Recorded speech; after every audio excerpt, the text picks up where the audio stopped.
Hello everyone, welcome to G Centric. और power system के इस रिवीजन सीरीज में स्टेबिलिटी, फॉल्ट सब कुछ हम लोग खत्म कर चुके हैं। देखिए, जो गेट एग्जामिनेशन में मेजर टॉपिक होते हैं ना, फॉल्ट और स्टेबिलिटी, उसमें ही सबसे ज्यादा स्टूडेंट्स को प्रॉब्लम होती है। और सबसे बड़ी यूनिट तीन ही यूनिट होती है, ट्रांसमिशन, फॉल्ट एनालिसिस और आपका जो स्टेबिलिटी। तीनों यूनिट का रिवीजन हम लोग खत्म कर चुके हैं, बहुत ज्यादा नहीं बचा हुआ है। मोस्ट प्रॉब्ली इसी लेक्चर में मैं सारा का सारा बचा हुआ यूनिट का रिवीजन जल्दी जल्दी करा दूंगा आपको, ठीक है।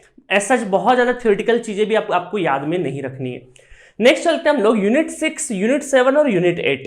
ये तीन यूनिट जो है गेट के लिहाज से बहुत ज्यादा इंपॉर्टेंट नहीं है। डिस्ट्रीब्यूशन सिस्टम इंपॉर्टेंट नहीं है, अंडरग्राउंड केबल इंपॉर्टेंट नहीं है और इंसुलेटर्स, तीनों के तीनों यूनिट्स गेट एग्जामिनेशन के लिहाज से इंपॉर्टेंट नहीं है। But other then GATE examination यहां से क्वेश्चन आते हैं, खासकर अंडरग्राउंड केबल और इंसुलेटर से। लाइक आपके एसएससी जेई हो गए या बार्क हो गया, जो भी अदर देन गेट एग्जामिनेशन में जहां पर कम टाइम में ज्यादा क्वेश्चन करना होता है, जिसमें क्वेश्चन तो इजी आते हैं बट टाइम कम पड़ जाता है, ऐसे एग्जाम्स में यहां से क्वेश्चन जरूर पूछते हैं। अब मैं आपको छोटा छोटा इंट्रोडक्शन दे देता हूं, मतलब जो जो चीजें आपको ध्यान में रखनी है। डिस्ट्रीब्यूशन में दो चीजें होती है, एसी डिस्ट्रीब्यूशन और डीसी डिस्ट्रीब्यूशन। तो अगर क्वेश्चन आएगा भी तो डीसी डिस्ट्रीब्यूशन के ऊपर ही आएगा। और डीसी डिस्ट्रीब्यूशन बहुत ही सिंपल तरीके का है। इसमें आपको जस्ट नेटवर्क का कॉन्सेप्ट पता होना चाहिए, केवीएल केसीएल, आपको पॉइंट ऑफ मिनिमम पोटेंशियल पता होना चाहिए उसमें डीसी में। मतलब अगर देखिए, हमने दो तीन तरीके के इसमें देखे कि source fed from one side, अगर एक साइड से सोर्स फेड करेंगे तो क्या होगा, दोनों साइड से करेंगे तो क्या होगा, और रिंगमैन सिस्टम देखा हम लोगों ने, रेडियल और रिंगमैन सिस्टम। तो यहां पर डीसी डिस्ट्रीब्यूशन में एक साइड में वोल्टेज ले लीजिए और फिर ड्रॉप देखते जाइए और कैलकुलेट कर लीजिए। बड़ी आसान तरीके से हम लोगों ने करे। इसके लेक्चर भी आई थिंक ज्यादा नहीं, 3-4 लेक्चर है, तो एक आध लेक्चर का क्वेश्चन भी देख सकते हैं। एज सच गेट एग्जामिनेशन में मैं एक्सपेक्ट नहीं करता हूं यहां से क्वेश्चन, ठीक है। एसी में देखिए, एसी डिस्ट्रीब्यूशन का क्वेश्चन इसलिए नहीं आ सकता क्योंकि आपका ऐसा नहीं कि आएगा नहीं, मे भी आ जाए, नहीं तो आप मेरा क्लिप उठा के बोलोगे सर आपने तो बोला था नहीं आएगा, आ सकता है। बट एसी डिस्ट्रीब्यूशन में जो कैलकुलेशन है वो काफी कॉम्प्लेक्स फॉर्म में होगी। कॉम्प्लेक्स फॉर्म में मतलब कि real R plus J X, real plus imaginary, और वर्चुअल जो कैलकुलेटर है उसमें कॉम्प्लेक्स कैलकुलेशन सॉल्व नहीं हो सकती आसान तरीके से। इसीलिए एसी डिस्ट्रीब्यूशन से क्वेश्चन नहीं आएगा, ठीक है। पास्ट जितने भी डिस्ट्रीब्यूशन से क्वेश्चन आए भी हैं आज तक, तो एसी से बहुत ज्यादा नहीं आया। अगर एसी से आएगा ना तो आपको वैल्यू बहुत ही इजी फॉर्म में दी जाएगी। उसका मतलब है कि वो जस्ट लाइक एक बार क्वेश्चन आया था एसी एनालिसिस का, मतलब एसी डिस्ट्रीब्यूशन सिस्टम का, जिसमें यूनिटी पावर फैक्टर दे दिया। अब यूनिटी पावर फैक्टर दे दिया तो बहुत ही कैलकुलेशन आसान हो जाती है, ठीक है। चलिए, तो ये बात रही डिस्ट्रीब्यूशन की। देन अंडरग्राउंड केबल में आपको दो तीन चीजें याद रखनी है। लाइक आपका जो इंसुलेटिंग रेजिस्टेंस है उसका फॉर्मूला ρ/2πl ln dy भी बोल सकते हैं या फिर कैपिटल R/R भी बोल सकते हैं। कैपिटल R/R दोनों फॉर्म में लिख सकते हैं, कैपिटल R/R। अब देखिए ये है क्या, R/R वगैरह सब चीजें क्या है। ये केबल है, ये केबल का जो कोर है जो कॉपर का बना हुआ है, स्मॉल रेडियस R, और ये आउटर है, ये आउटर, तो ये आउटर का रेडियस कैपिटल R। तो आप चाहे डायमीटर भी लीजिए, अगर डायमीटर के फॉर्म में लिखना है मुझे तो डायमीटर के फॉर्म में मैं लिख सकता हूं कि इसका स्मॉल डी और इसका पूरा डायमीटर कैपिटल डी। तो चाहे डायमीटर के फॉर्म में लिखे चाहे रेडियस के फॉर्म में लिखे, एक ही बात है, ठीक है। तो आपको ध्यान में रखना है कि यहां पे जो इंसुलेटिंग रेजिस्टेंस है वो inversely proportional to the length है, लेंथ ऑफ द लाइन। और नॉर्मल हमारा रेजिस्टेंस क्या होता है, directly proportional to the length होता है, ठीक है। सेम इंसुलेटिंग अगर मैं कैपेसिटेंस की बात करूं तो 2πε0 ln डायमीटर के फॉर्म में भी लिख सकते हैं, किसी चाहे रेडियस के फॉर्म में लिखें। चलिए मैं डायमीटर के फॉर्म में भी अगर यहां पे बता दूं तो d/d हो जाएगा, चाहे तो R/R भी रख सकते हैं, ठीक है। तो ये फैराड पर मीटर में हो जाएगा ये भी। तो ये दो फॉर्मूले आपको पता होना चाहिए कि यहां से क्वेश्चन आ सकते हैं। प्लस इसका एक फेजर डायग्राम होता है हमारा, क्योंकि जो इसका इलेक्ट्रिकल इक्विवेलेंट डायग्राम होता है उसमें रेजिस्टेंस और कैपेसिटेंस ही रहता है। एक आरसी सर्किट होता है, और हम लोग नेटवर्क पढ़े हुए हैं, तो आरसी सर्किट पैरेलल ऑपरेशन का अगर फेजर बनाना है तो हमारे बाएं हाथ का खेल है, 2 मिनट में हम लोग बना सकते हैं। तो ये फेजर बनाया था, इसके ऊपर फिर डिसिपेशन फैक्टर, पावर फैक्टर, इस तरीके से हम लोगों ने, अगर पावर फैक्टर की बात करें तो याद है साइन डेल बताया था मैंने, ठीक है, और डेल एंगल क्या होता है, सब कुछ फेजर के थ्रू बताया था। इतनी चीजें आपको ध्यान होनी चाहिए। एज सच अंडरग्राउंड केबल से भी कोई अच्छा ऐसा लार्ज क्वेश्चन ऑब्जर्व हम लोग एक्सपेक्ट नहीं करते। देखिए उसका रीजन ये है कि पावर सिस्टम में 12 नंबर का पूछना है। 12 नंबर मान के चले तो कम से कम 5 से 6 क्वेश्चन, अगर 1 नंबर के 3 क्वेश्चन अगर पूछ लिए, 2 नंबर के 4 क्वेश्चन पूछ लिए तो तकरीबन हमारे हो जाएंगे। है ना। तो 4 और 2 3 5-6 क्वेश्चन आएंगे और 5-6 क्वेश्चन के लिए जो टॉपिक है वो 12 टॉपिक है और सब में कंपटीशन बहुत ज्यादा है, ठीक है। चाहे voltage control, power factor improvement हो, ट्रांसमिशन हो, आपका फॉल्ट हो, स्टेबिलिटी हो, अभी नया जो इकोनॉमिक लोड डिस्पैच है वो है, लोड फ्लो है। तो कंपटीशन हैवी, उस हैवी कंपटीशन में यहाँ से क्वेश्चन पूछना इतना स्वाभाविक नहीं है, क्योंकि एक 100 मार्क्स का पेपर है तो उसमें यूजी से बहुत ही कॉम्प्लेक्स या टफ क्वेश्चन नहीं बनाया जा सकता है, बट फिर भी कभी आ गया तो क्या कर सकते हैं, इसलिए पढ़ेंगे सभी हम लोग। नेक्स्ट है आपका इंसुलेटर।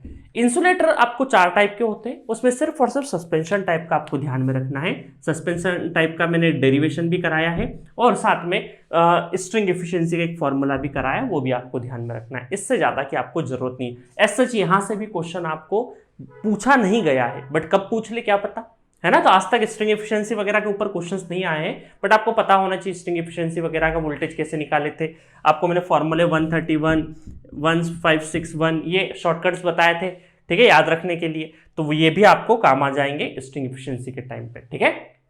तो इतना सा ही था, इससे ज्यादा की रिवीजन की जरूरत नहीं है। आई थिंक 6, 7 और 8। और अगर आपको ज़्यादा पढ़ना है तो लेक्चर अवेलेबल है, जाके उन लेक्चर्स को खोल के जो मर्जी चाहे वो पढ़ सकते हैं। बट मेरा मानना है कि अगर आप अभी रिवीजन कर रहे हैं तो अगर एक बार भी नहीं पढ़े हुए इन टॉपिक्स को तो आप अभी भी बिल्कुल भी मत पढ़ के जाइएगा।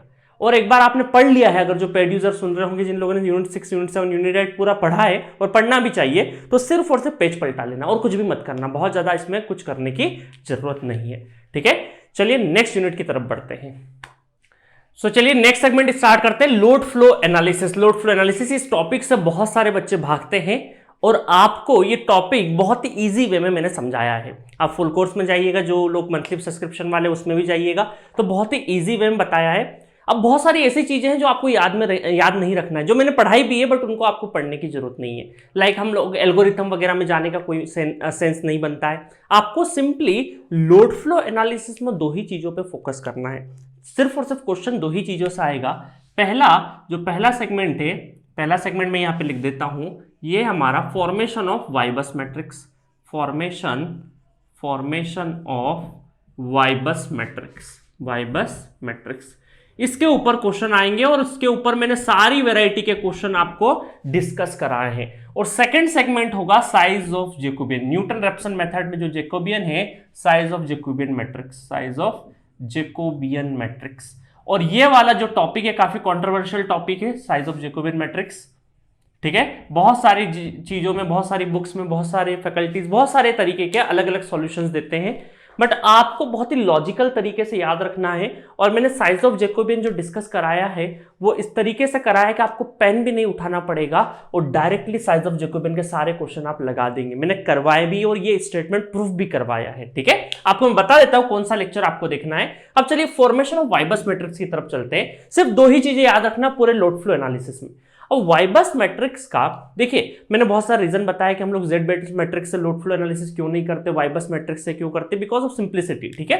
तो वाइबस मैट्रिक्स से कोई भी पावर सिस्टम अगर है हमारा, कोई भी पावर सिस्टम है, इस तरीके से मैं लिख दूं कि जनरेटर है या बस नंबर 1, बस नंबर 2, ठीक है, बस नंबर 3, इसका हमको 1, 2, 3 इनका हमें क्या करना है, वाइबस मैट्रिक्स बनाना है, ठीक है। वाइबस मैट्रिक्स बनाना है तो हम लोगों ने देखा कि वाइबस मैट्रिक्स के लिए 2 रूल होते हैं हमारे, 2 रूल होते हैं। ये डायगोनल एलिमेंट होते हैं और ऑफ डायगोनल एलिमेंट कौन से होंगे आपके, जो यहां पर रहेंगे, ये है हमारे ऑफ डायगोनल एलिमेंट।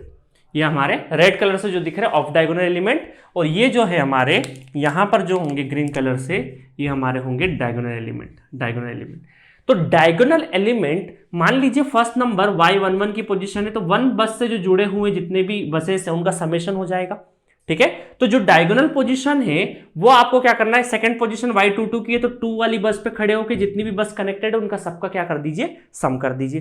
3 बस पे अगर कनेक्टेड है y33 तो यहां पे जितनी भी बसेस कनेक्टेड उनका समेशन कर दीजिए। तो डायगोनल एलिमेंट क्या है, it is nothing but the summation of all the buses connected to that particular bus. मतलब अगर 1 पोजीशन पे लिख रहे हैं तो 1 पोजीशन से जितनी भी बसेस है उसका सम कर देना, सेकंड पे सेकंड का कर देना है, थर्ड पे थर्ड का कर देना है। जो लोग पढ़े होंगे 1 बार में, एक बार जो पढ़ चुके हैं वो आसानी से समझ रहे होंगे। और जितने भी ऑफ डायगोनल एलिमेंट्स है जो आपके रेड कलर के दिखाई दे रहे हैं, वहां पर आपको क्या करना है, जो भी मान लीजिए यहां पे y12 है, y12 तो y12 कौन सा हो गया, ये y12, तो इसका निगेशन मतलब कि माइनस साइन के साथ आपको जो ओरिजिनली एडमिटेंस है उसका माइनस साइन के साथ में आपको रख देना है। इतनी सी चीजें आपको ध्यान में रखना है। तो ये तो बेसिक रूल हो गए हमारे वाई बस मैट्रिक्स को बनाने के। अब इसमें हम लोगों ने एक बार क्या किया है, केस 1 लिया है जिसमें कैपेसिटेंस इफेक्ट नेग्लिजिबल मान लिया, केस 2 लिया है जिसमें कैपेसिटेंस इफेक्ट को भी ले लिया है, और कैपेसिटेंस इफेक्ट को इस तरीके से लिया कि यहाँ पे कैपेसिटेंस है इसको हम लोग दो हिस्सों में तोड़ देंगे। दो हिस्सों में क्यों तोड़ देंगे हम लोग, y/2 में क्यों तोड़ देंगे, क्योंकि हम लोग चाहते हैं कि इस ट्रांसमिशन लाइन का जो मॉडलिंग हो वो पाई मॉडल में हो, ठीक है, क्योंकि पाई मॉडल प्रिफर करते हैं हम लोग टी मॉडल से। टी मॉडल और पाई मॉडल में अगर लड़ाई है तो हम लोग फिर भी प्रीफर किसको करते हैं, पाई मॉडल को। इसका रीजन ऑलरेडी मैं ट्रांसमिशन में दे चुका हूं, ठीक है। तो पाई मॉडल बनाना तो एक कैपेसिटर को यहां एज्यूम करने के बजाय इसका आधा पार्ट इधर और आधा पार्ट इधर हम लोग एज्यूम कर लेंगे, तो कहीं ना कहीं वो डायगोनल एलिमेंट में ही कहीं ना कहीं एड ऑन होगा, ठीक है। तो इस तरीके से हम लोगों ने विद कैपेसिटेंस और विदाउट कैपेसिटेंस दोनों केस से हम लोगों ने वाई बस मैट्रिक्स बनाना सीखा, और इसके ऊपर हम लोगों ने क्वेश्चन करा 150 लेक्चर से लगा के 150 से 153 भर भर के क्वेश्चन डिस्कशन किया है। तो आप डायरेक्टली जाके क्वेश्चन डिस्कशन देख सकते हैं। ये दो रूल मैंने बता दिए शॉर्ट में जल्दी जल्दी। अब जाके 150 से लेकर 153 तक के सारे क्वेश्चन कर जाइए फटाफट फटाफट फटाफट। सारी पॉसिबिलिटी, सारे वेरिएशन सब कुछ कवर कर दिए मैंने। अब आपको थ्योरेटिकल पार्ट कुछ भी पढ़ने की जरूरत नहीं है, ठीक है। और नेक्स्ट हमारा एक है वाई बस विथ टेप चेंजिंग ट्रांसफॉर्मर। अगर टेप चेंजिंग होगा तो कैसे बनेगा वाई बस, ठीक है, वाई बस with tap changing transformer, with tap changing. तो बहुत ही इजी सा कॉन्सेप्ट है, इसमें भी कुछ नया नहीं है, बट ट्रांसफॉर्मर के आने से क्या होगा, ट्रांसफॉर्मर के आने से इसके टर्न रेशियो के ऊपर और ये जो एडमिटेंस y12 दिख रहा होगा, तो अगर मैं यहां से y12 जब इसको इधर रेफर करूंगा तो अलग एडमिटेंस हो जाएगा। तो टर्न रेशियोस के भी हमको कंसिडरेशन में लेना है। और आपको लेक्चर नंबर 154 देख लीजिएगा, लेक्चर नंबर 154, इसके लिए टेप चेंजिंग का अगर कॉन्सेप्ट सीखना है तो लेक्चर नंबर 154 देख लेना, सारी चीजें आपको क्लियर हो जाएगी। बहुत ही इजी तरीके से नेटवर्क का कॉन्सेप्ट लगाया, इसको इधर की साइड में फॉरवर्ड किया बस, और मतलब रेफर किया है। रेफर करते तो हम लोगों ने मशीन में सीखा ही है, और उसके हिसाब से लेक्चर 154 में सारी चीजें डिस्कस करिए। समझ में आया चीजें? तो आपको फॉर्मेशन ऑफ वाई बस मैट्रिक्स में ये दो रूल जो मैंने बताया, यहां पे वाई बस विद टेप चेंजिंग का अलग कॉन्सेप्ट है। ये वाला बहुत फ्रिक्वेंट आस्क क्वेश्चन में से नहीं है, बट ये कभी कभी रिसेंट ईयर में आया हुआ है, तो आपको टेप चेंजिंग के ऊपर भी फोकस करके जाना है, ठीक है। टेप चेंजिंग या फिर फेज शिफ्ट ट्रांसफॉर्मर भी बोल सकते हैं इसको हम लोग, ठीक है। और यहां पर इन क्वेश्चंस में, क्योंकि यहां से तो क्वेश्चन पूछते ही पूछते, हर साल क्वेश्चन आता है, और यहां से मैं इस बार भी एक्सपेक्ट करता हूं क्वेश्चन आता है, ठीक है, आएगा ही आएगा क्वेश्चन।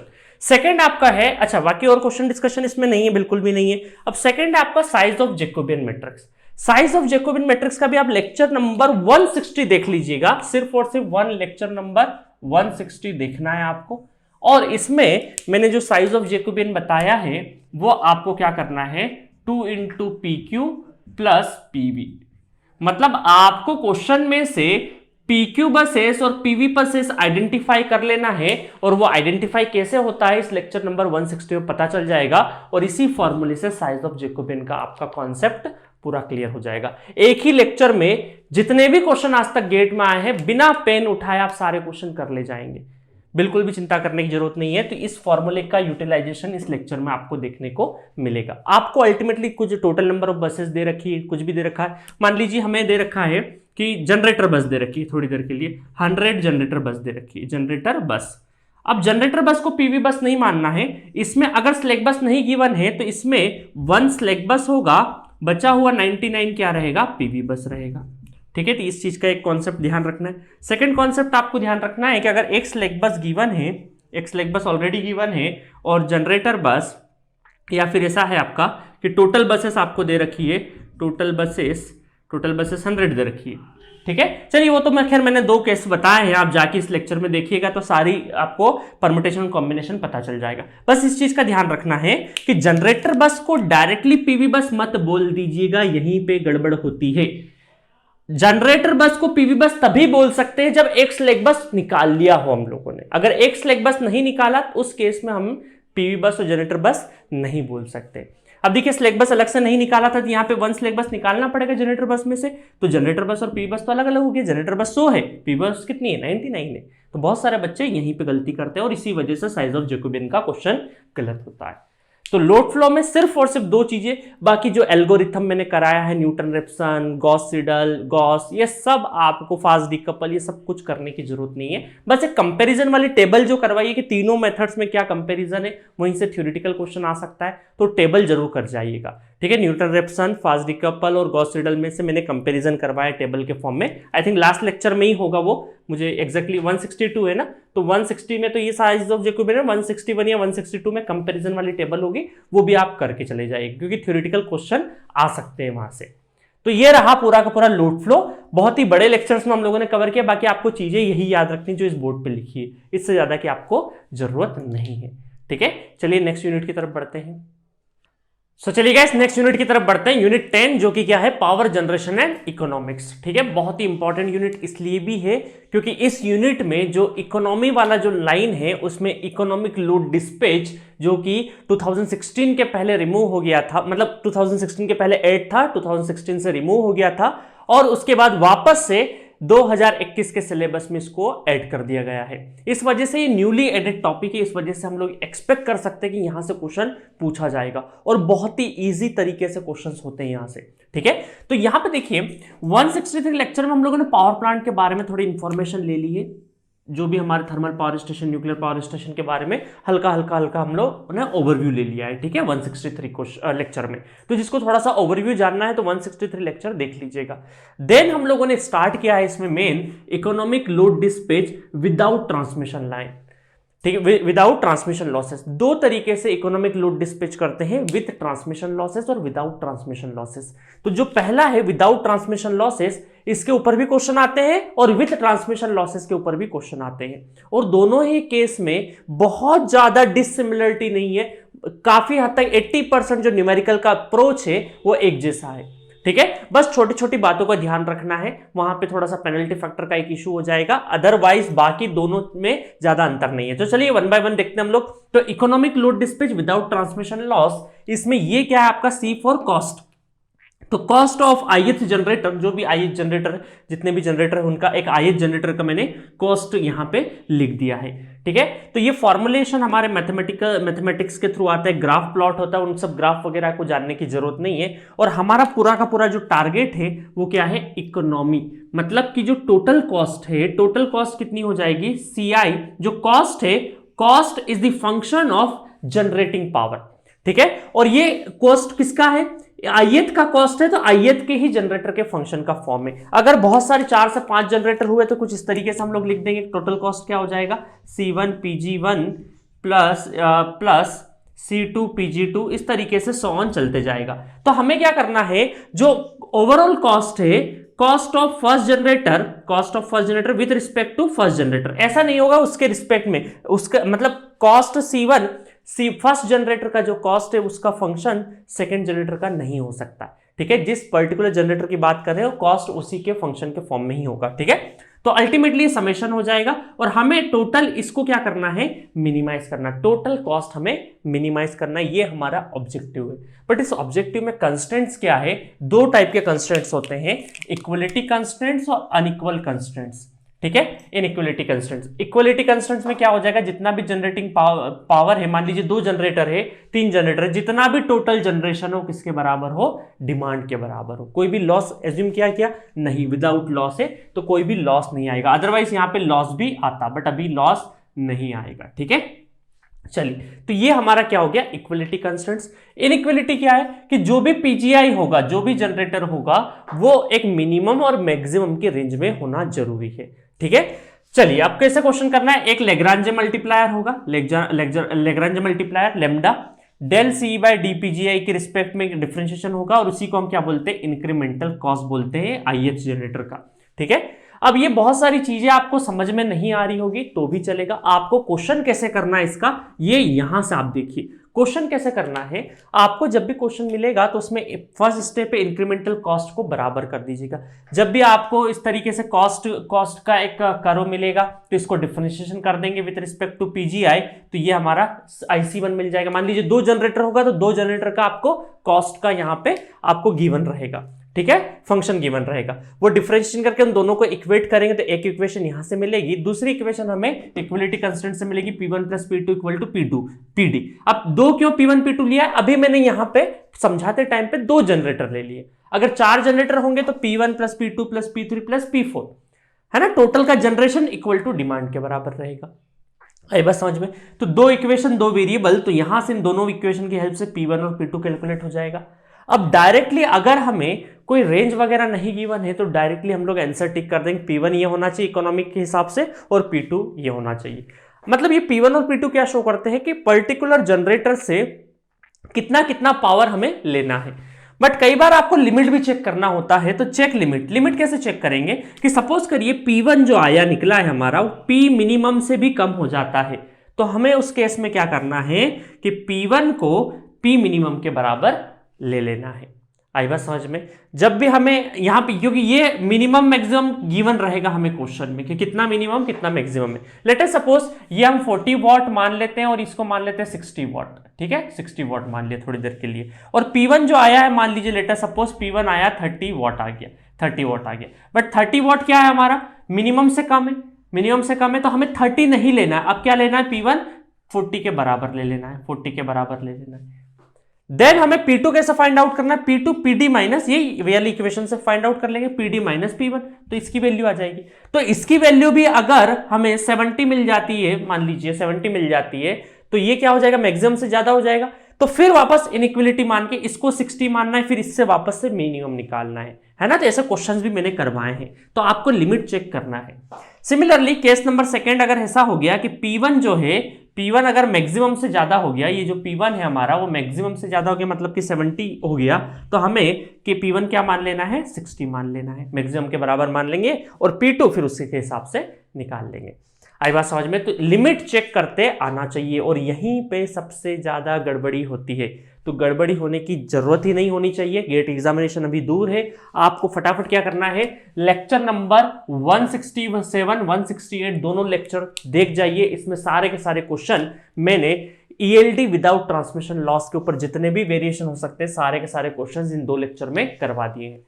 तो आपको थ्योरी बहुत ज्यादा इंपॉर्टेंट नहीं है, अगर आपने क्वेश्चन देख लिए तो इतना थ्योरी सफिशिएंट है ELD विदाउट ट्रांसमिशन लॉस समझने के लिए, इससे ज्यादा की थ्योरी की जरूरत नहीं है, ठीक है। तो जो पेड यूजर है डायरेक्टली 167 168 क्वेश्चन, जितने क्वेश्चंस मैंने इसमें कराए, जल्दी जल्दी फटाफट सारे क्वेश्चन कर दीजिएगा, क्योंकि यहां से बहुत ही इंपॉर्टेंट, क्योंकि नया ऐड हुआ है ना टॉपिक, तो एक्सपेक्ट कर सकते हैं कि यहां से इस बार क्वेश्चन आएगा ही आएगा, ठीक है। चलिए इसके नेक्स्ट सेगमेंट की तरफ चलते हैं, पार्ट 2 की तरफ, जिसमें ELD विथ ट्रांसमिशन लॉसेस होगा, तो कैसे टैकल करना है। तो चलिए देखते हैं इसका second part, ELD with transmission losses. देखिए इसमें हम लोगों ने एक डेरिवेशन किया था, दो जनरेटर लगाए थे हम लोगों ने, और लाइन ली थी, और इससे एक और लाइन ली थी हम लोगों ने, इस तरीके से कुछ फिगर था, ठीक है, इस तरीके से कुछ फिगर था, यहां से गया फिर यहां से, ठीक है, और यहां से भी फिर हम लोगों ने लोड लगा दिया था इस तरीके से, ठीक है। तो इससे डेरिवेशन निकाल के हम लोगों ने जो लॉस थे, जितने भी ट्रांसमिशन लॉसेस हो सकते थे, उसका एक फंक्शन बना लिया हम लोगों ने, और फंक्शन बनाने के साथ में ये जो B11 B22 B12 ये सारे के सारे क्या निकल के आए, हमारे लॉस कोएफिशिएंट निकल के आए, ये सारे के सारे क्या रहे, लॉस कोएफिशिएंट। तो हम लोगों ने क्या किया कि जो लॉस है वो किसकी टर्म में ले लिया, जनरेटर, जो दो जनरेटर है उन दोनों जनरेटर के जितने भी एक्टिव पावर है उस फॉर्म में ले लिया हम लोगों ने, ठीक है, मतलब in the form of loss in the form of generating power, ठीक है। चलिए तो इस एक्सप्रेशन का बहुत अच्छा यूटिलाइजेशन होगा आगे चल के, और इस लॉस के फंक्शन को हम लोग कुछ मैट्रिसेस फॉर्म में अगर लिखना चाहें तो इस तरीके से भी इन तीनों मैट्रिक्स को सॉल्व करेंगे तो यही इक्वेशन हमें मिलेगी। अब देखिए यहां पर एक नया फैक्टर इंट्रोड्यूस होगा, पेनल्टी फैक्टर, ठीक है। तो पेनल्टी फैक्टर LI से डिनोट करते हैं, LI equal to 1/1 minus del P loss divided by del PG, मतलब कि जो लॉस है उसको हमें डिफरेंशिएशन, मतलब लॉस का जो एक्सप्रेशन रहेगा उसको डिफरेंशिएशन करना है ith जनरेटर, मतलब कि सपोज करिए दो जनरेटर P1 और P2, तो एक बार हमें P1 के फॉर्म में करना है तो L1 मिल जाएगा, एक बार P2 के रिस्पेक्ट में डिफरेंशिएशन करना है तो L2 मिल जाएगा, ठीक है। दो जनरेटर के फॉर्म में अगर लिखा है तो एक जनरेटर से अगर हम लोग डिफरेंशिएशन करेंगे तो L1 मिलेगा, दूसरे से करेंगे तो L2 मिलेगा। तो अभी हम लोगों ने L1 L2 नहीं लिखते हुए I लिख दिया है, और यहां पर लिख दिया है PGI, इतना समझ में आया। उसके बाद हमें क्या करना है, लेग्रांजे मल्टीप्लायर। अब देखिए पेनल्टी फैक्टर का मल्टीप्लिकेशन हो जाएगा, पहले पेनल्टी फैक्टर नहीं था पिछले वाले केस में, इस बार है, तो इसका मतलब है कि ये तो हमारा IC1 इंक्रीमेंटल कॉस्ट था, तो Li इंटू IC1, इसका मतलब L1 जो यहां से निकलेगा L1 IC1 equal to L2 IC2, अगर ज्यादा जनरेटर हुए तो आगे भी चलते जाएगा। ठीक है, इतना सा अंतर आया है सिर्फ और सिर्फ इस L का, पेनल्टी फैक्टर का मल्टीप्लिकेशन का चेंजेस है, बाकी और कोई भी चेंजेस नहीं है। ठीक है, अब देखिए वापस से दो हमारे कंस्टेंट्स क्या हो गए, इक्वलिटी कंस्टेंट्स और इनइक्वलिटी कंस्टेंट्स।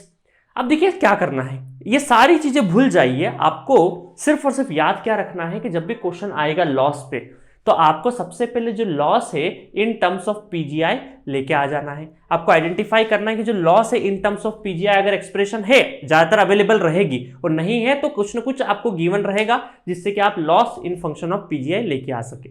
उसके बाद क्या करना है, आपको पेनल्टी फैक्टर फाइंड आउट करना है। ठीक है, जो क्वेश्चन कर चुके होंगे, जो लेक्चर पढ़ चुके होंगे, उनको काफी आसान लग रहा होगा, क्योंकि ये थ्योरी इसकी देखने में बहुत डरावनी थ्योरी होती है, बट इसके जब क्वेश्चन सॉल्व करते हैं ना, तो आपको लगभग जो 10th स्टैंडर्ड का मैथमेटिक्स है उतना भी नहीं चाहिए, उससे भी कम मैथमेटिक्स में आपका काम हो जाना है। ठीक है, अब आप ये मत बोलिएगा सर डिफरेंशिएशन वगैरह तो 10th में हम लोगों ने पढ़े नहीं थे।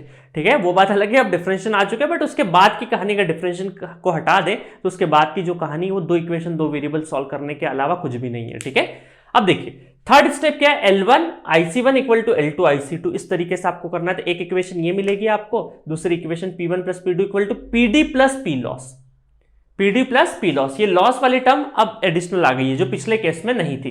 तो इन दोनों इक्वेशन को जब सॉल्व करेंगे तो P1 और P2 मिल जाएगा। P1 और P2 मिल गया तो हमको लिमिट चेक कर लेना, जैसे हम लोगों ने पिछली बार लिमिट चेक करी थी वैसे लिमिट चेक कर लेना है। लिमिट्स नहीं गिवन हो तो लिमिट चेक करने की जरूरत नहीं है, डायरेक्टली जो आया वही आंसर है। ठीक है, तो बहुत ही आसान है, सिर्फ और सिर्फ अब आपको क्या ध्यान रखना है, एक तो लॉस, एक नई टर्म क्या इंट्रोड्यूस हुई यहाँ पे, ये लॉस, और दूसरा L1 और L2। ठीक है, बस इसके अलावा और कोई भी चेंजेस नहीं है। अब आपको क्या करना है, डायरेक्टली आप लेक्चर पे जाइए, ये थ्योरी सुन लिया ना, डायरेक्टली जाइए लेक्चर नंबर 170 में जितने क्वेश्चन कराएं सारे के सारे कर लीजिए, आपको सारी चीजें क्लियर हो जाएगी। तो ये रहा economic load dispatch with losses और विदाउट ट्रांसमिशन लॉसेस के ऊपर। अब मैं चाहूं तो इस लेक्चर को बहुत बड़े बड़े फॉर्म में भी मैं डिराइव करवा सकता हूं, बट उसकी नीड नहीं है, बहुत छोटा टॉपिक है, बहुत छोटे फॉर्म में ही इसको पढ़ना चाहिए। ठीक है, वैसे मैंने फुल कोर्स में थोड़ा सा लंबा पढ़ा है, बहुत सारे जितने भी थ्योरेटिकल्स का डेरिवेशन वगैरह सब कुछ कराया है, बट रिवीजन में आपको सिंपली यही चीजें ध्यान में रखना है। ठीक है, आप शॉर्ट नोट बना लीजिए और डायरेक्टली क्वेश्चन करिए। अब देखिए कुछ फॉर्मूले ऐसे होते हैं इकोनॉमी में, क्योंकि power generation and economy like demand factor, theoretical जो आपके फॉर्मूले पता होने चाहिए, plant capacity factor, load factor, ठीक है, डाइवर्सिटी फैक्टर, ये सारे के सारे फॉर्मूले भी इंपॉर्टेंट है, कई बार एक नंबर में डायरेक्टली क्वेश्चन आ जाता है। तो आप लेक्चर नंबर 171 और 172 में जाइएगा तो सारे फॉर्मूले जो इकोनॉमी से रिलेटेड जितने भी फॉर्मूले हो सकते हैं वो सारे फॉर्मूले का मैंने एक ही जगह पे सम अप कर दिया है। तो दो लेक्चर और देख लेना, जिससे कि आपको लगभग 1% का भी जो चांस है वो छूटेगा नहीं, क्योंकि पावर जनरेशन इकोनॉमिक्स से तो ELD इकोनॉमिक लोड डिस्पैच तो आता ही आता है, साथ में जो इकोनॉमी के फॉर्मूले, डाइवर्सिटी फैक्टर कैसे निकालते हैं, लोड फैक्टर कैसे निकालते हैं। मान लीजिए एक नंबर में पूछ लिया कि लोड फैक्टर बताइए, अब लोड फैक्टर का फॉर्मूला ही नहीं पता है तो कैसे निकालेंगे। ठीक है, demand factor, load factor, plant capacity factor, 10-12 ऐसे फैक्टर होते हैं जो कि मैंने 171 और 172 लेक्चर में कवर कर दिए हैं। तो इस तरीके से आपका यूनिट 10 यहीं पे फिनिश हो जाता है। तो मजा आ रहा होगा आपको, लगभग हम लोग पावर सिस्टम एंड करने में आ गए हैं। लास्ट 2 यूनिट बची है प्रोटेक्शन की, और यहाँ पे जो एक और यूनिट जो बची है आपकी लोड फ्रीक्वेंसी कंट्रोलर। ठीक है, चलिए उसको भी डिस्कस कर लेते हैं, जल्दी शॉर्ट में डिस्कस करेंगे। तो चलिए यूनिट 11 में हम लोगों ने क्या पढ़ा है, लोड फ्रीक्वेंसी कंट्रोलर। देखिए ये लोड फ्रीक्वेंसी कंट्रोलर है, ये असल में ये सेम जो लेक्चर है ये मैंने मशीन में भी पढ़ा है। ठीक है, लोड फ्रीक्वेंसी कंट्रोलर, क्योंकि दो पैरेलल, देखिए दो अल्टरनेटर का जब पैरेलल ऑपरेशन होता है तो वहीं पे हम लोग लोड फ्रीक्वेंसी कंट्रोलर भी पढ़ते हैं। ठीक है, तो लोड फ्रीक्वेंसी जो कंट्रोलर है ये वाला पूरा का पूरा जो गवर्नर ड्रूप और ये सारी चीजें आएगी वो दोनों लेक्चर्स के अंदर ही आएगी। ठीक है, तो जो ये दोनों लेक्चर एक कॉमन है, मशीन का भी टॉपिक है और पावर सिस्टम का भी टॉपिक है, और आप इसकी ज्यादा थ्योरी में मत जाइएगा, डायरेक्टली ये 2 लेक्चर देख लीजिए बहुत आराम से, दोनों लेक्चर के थ्रू आपको सारे कॉन्सेप्ट क्लियर हो जाएंगे। और क्योंकि इसमें क्वेश्चन ही है, मेनली थ्योरी नहीं है, तो आप डायरेक्टली क्वेश्चन अटेम्प्ट करिए। बहुत ही important, very very important, important दोनों लेक्चर है, इनको पढ़ के जरूर जाइएगा। अब इसके अंदर ऐसा रिवीजन टाइप ऐसा कुछ नहीं है शॉर्ट फॉर्म में कि जिसको मैं एक फॉर्मूला बता दूं और चीजें करवा दूं। आप दोनों लेक्चर देखिए, बहुत ज्यादा बड़े लेक्चर नहीं, 30-30 40-40 मिनट के लेक्चर, 30 मिनट 30 मिनट, 1 घंटे में दोनों लेक्चर कवर हो जाएंगे। और इन 1 घंटे में आपको हो सकता है 2 नंबर मिल जाए, क्योंकि मशीन का भी कॉमन टॉपिक है। जब सिंक्रोनस मशीन में जब अल्टरनेटर को पैरेलल ऑपरेशन करवाते हैं वो वाला टॉपिक, और ये यहाँ पे गवर्नर ड्रॉप वाला जो टॉपिक है, दोनों कॉमन है, तो ये जरूर करके जाइएगा, ठीक है। नेक्स्ट है प्रोटेक्शन। ऐसे प्रोटेक्शन से बहुत ही फ्रिक्वेंट क्वेश्चन नहीं आते हैं, बट फिर भी मैंने अच्छे से पढ़ाया है, जितना भी कॉम्पैक्ट फॉर्म में हो सकता था उस फॉर्म में मैंने पढ़ाया है। डिटेलिंग उतनी ही दी है जितनी गेट एग्जामिनेशन के लिहाज से जरूरी है, ठीक है। 9-10 लेक्चर में मैंने कवर अप किया है, बट आपको सारा पढ़ने की जरूरत नहीं है। जो लोग एक बार पढ़ लिए है ना, वो डायरेक्टली क्या करिएगा, 179 वाला लेक्चर, 181 और 183, जिसमें मैंने डिस्टेंस रिले कैसे ऑपरेट होती है इसके बारे में बताया है। आपके सिलेबस में सर्किट ब्रेकर और डिस्टेंस रिले दो ही चीजें प्रॉपरली मेंशन करी हुई है सिलेबस में, तो इन्हीं दोनों के ऊपर आपको सबसे ज्यादा न्यूमेरिकल फोकस करने हैं। तो 3 लेक्चर आप करके चले जाइए, 179, 181 और 183। तीनों लेक्चर में मैंने रिले से रिलेटेड जितने भी न्यूमेरिकल हो सकते थे सारे के सारे न्यूमेरिकल करवाए हैं, इससे ज्यादा की जरूरत नहीं है। और जो लोग अभी तक पढ़े नहीं है प्रोटेक्शन, तो प्लीज छोड़ के भी जा सकते हैं। मैं ये नहीं बोलूंगा कि आपको लेके पूरा बैठना है, क्योंकि प्रोटेक्शन, और देखिए प्रोटेक्शन ऐसा होगा ना कि आधी अधूरी इंफॉर्मेशन रहेगी तो दिक्कत हो जाएगी। अगर उन्हें रिले के सिर्फ ऑपरेशन समझने हैं तो पूरा प्रोटेक्शन छोड़ दीजिए, सिर्फ ये 2 लेक्चर देख जाइए। इसमें रिले के 179 भी देख लीजिएगा, इसमें सिर्फ और सिर्फ रिले के ऑपरेशन बताएं। वो रिले के ऑपरेशन भी आप समझ गए ना, तो मोर देन सफिशिएंट इन्फॉर्मेशन। आपको ज्यादा जरूरी नहीं कि पूरा पूरा थ्योरेटिकल पोर्शन पढ़े आप, ठीक है। तो जो ऑलरेडी पढ़ ली है, जो ऑलरेडी पेड यूजर है और एक बार सारा पढ़ लिया, तो सिर्फ और सिर्फ अपनी नोट्स कॉपी पलटा लीजिए, आपको तो ज्यादा दिमाग लगाना भी नहीं है यहाँ पे, ठीक है। और जो लोग मंथली सब्सक्रिप्शन वाले जिनने कुछ भी नहीं पढ़ा, तो 179, 181, 183 लेक्चर ध्यान से पढ़ जाइएगा, ठीक है। बाकी ऐसा बहुत ज्यादा लोड लेने की जरूरत नहीं, क्योंकि फ्रिक्वेंट आज क्वेश्चन नहीं है। हर 1-2 साल छोड़ के प्रोटेक्शन से क्वेश्चन आता है, जरूरी नहीं कि हर साल क्वेश्चन मिले आपको। तो इस तरीके से पावर सिस्टम का पूरा 12 यूनिट का मैंने रिविजन करवा दिया है। मैंने वहां पर सबसे ज्यादा फोकस किया जहां पे सबसे ज्यादा फ्रिक्वेंट क्वेश्चंस आते हैं, 1 नहीं बल्कि 2 नहीं बल्कि 3 क्वेश्चन पूछे जाते हैं, लाइक फॉल्ट, स्टेबिलिटी, ट्रांसमिशन, ठीक है, voltage control, power factor improvement, stability. ये सबसे की टॉपिक्स है जहां से पावर सिस्टम में क्वेश्चंस आते हैं।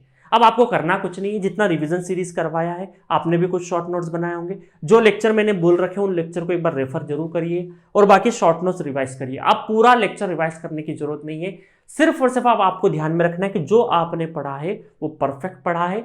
एग्जाम में आपको कुछ नहीं करना है, आइडेंटिफाई करना है कि पावर सिस्टम का क्वेश्चन है और ये पावर सिस्टम का क्वेश्चन किस टॉपिक से और उस टॉपिक से रिलेटेड क्या कॉन्सेप्ट है वो अप्लाई करना है। जो आपने पढ़ा है वो उस दिन अप्लाई करना है, इससे ज्यादा दाएं बाएं ये सब दिमाग दौड़ाने की जरूरत नहीं है। गेट एग्जामिनेशन जो गेट का जो एक्चुअल पेपर होगा वो जितनी भी आप टेस्ट सीरीज दे रहे हैं अभी, उससे भी आसान एग्जाम होगा, बट उस दिन प्रेशर जो अभी टेस्ट सीरीज दे रहे हैं उससे भी ज्यादा प्रेशर होने वाला है। तो प्रेशर कैसे हैंडल करना है, हमें ध्यान ही नहीं देना। 3 घंटा है हमारे पास, 3 घंटे में हमारे पास सफिशिएंट सब्जेक्ट है कि हमें बिजी हो सके। हमारा काम ये नहीं होना चाहिए कि हम खाली दिमाग लेके सोचेगा अरे ये भी नहीं बन रहा, ये भी नहीं बन रहा। आप राइट क्वेश्चन को पिक करिए, पिक उसी क्वेश्चन को करिएगा जिसको आप कर सके, है ना। क्वेश्चन को पढ़ना है, क्वेश्चन को पढ़ने के बाद, क्वेश्चन को रीड करने के बाद आपको देखना है, खुद से पूछना है कि क्या ये क्वेश्चन मेरा पढ़ा हुआ है, ये कॉन्सेप्ट मेरा पढ़ा हुआ है, यस पढ़ा हुआ है, इससे रिलेटेड कुछ फॉर्मूले है वो याद है, यस मुझे याद है, तो आप क्वेश्चन को अटेम्प्ट करिए। अगर ये मना हो जाए कि हाँ मुझे फॉर्मूला भी नहीं आता, कॉन्सेप्ट भी नहीं, तो आगे बढ़िए। बहुत सारे क्वेश्चन है उस दिन 65 में से आपको 40 से लगा के 45 क्वेश्चन भी आपने एक्यूरेसी से कर दिए तो बहुत अच्छा रैंक आ जाएगा, ठीक है। तो जो लोग अभी टेस्ट सीरीज भी दे रहे होंगे, तो आप जो सिली मिस्टेक करते हैं ना, वो सिली मिस्टेक प्लीज उन्हीं क्वेश्चंस को आपने अगर रोक लिया तो बहुत अच्छा रैंक आ जाएगा, ठीक है। बस इससे ज्यादा कुछ भी नहीं करना, क्योंकि ज्यादा अगर टू मच ओवर करने गए, आप बहुत ज्यादा कुछ करने गए, तो हो सकता है जो आ रहा हो क्वालिफाई भी नहीं कर पाओ कई बार, है ना। तो बहुत ज्यादा आपको आउट ऑफ बॉक्स चीजें करने की जरूरत नहीं है, जो सीखा है उसको अप्लाई करना है सिंपली तरीके से, ठीक है। तो चलिए इस तरीके से मैं ऑल द बेस्ट भी देता हूं आपको, और गेट एग्जामिनेशन के पहले एक बार एक लाइव सेशन में जरूर मिलूंगा मैं आपको। लाइव तो नहीं, कम से कम रिकॉर्डेड भी अगर होगा तो एक मैसेज जरूर दूंगा कि किस तरीके से आपको उस दिन एग्जाम टेम्परामेंट दिखाना है, ठीक है। तो जो टेस्ट सीरीज में भी अगर आपको नंबर कम आ रहे हैं तो लोड मत लीजिए, आप सिर्फ और सिर्फ अपनी मिस्टेक ढूंढिए और रिविजन करते रहिए। अब टाइम आ गया कि जितना भी शॉर्ट नोट से रिवीजन कर सके करते रहिए। जो अब नया पढ़ने की कोशिश मत करिए, जो बीत गया है, जो नहीं आ रहा है, चिंता मत करिए, उसको लेके मत पकड़ के रखिए। आपने अगर 70% भी अच्छा पढ़ा है तो उसी को लेके, उसी को स्ट्रेंथ बना के, उसी के ऊपर कॉन्फिडेंस शो करना है आपको, और एग्जाम में भी वही 70% या 80% जो भी आपने पढ़ रखा है उसके ऊपर भरोसा जताना है। ठीक है, तो ऑल द बेस्ट। मैं उम्मीद करता हूं और आपको अच्छी अच्छी दुआएं भी देता हूं कि जल्दी से जल्दी आपका क्या हो जाए, अच्छा रैंक आ जाए। ठीक है, तो मिलेंगे नेक्स्ट सेगमेंट में।